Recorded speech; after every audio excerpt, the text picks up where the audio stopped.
মার্জনা করবেন বড় রানী।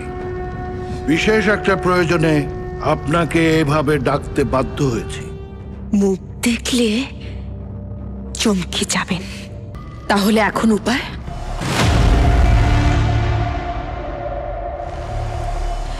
একমাত্র রাজমাতাই পারেন আমাদেরকে সাহায্য করতে। তাড়াহুড়ো করাটা বোধ হয় ঠিক হবে না। ঠিকমতো বার্তা পাঠানোর ব্যবস্থা করো। আমারও তাই মনে হয়। অন্য কেউ এই রাজ সিংহাসনে বসবে এটা আমি মানতে পারবো না। বড় রানী,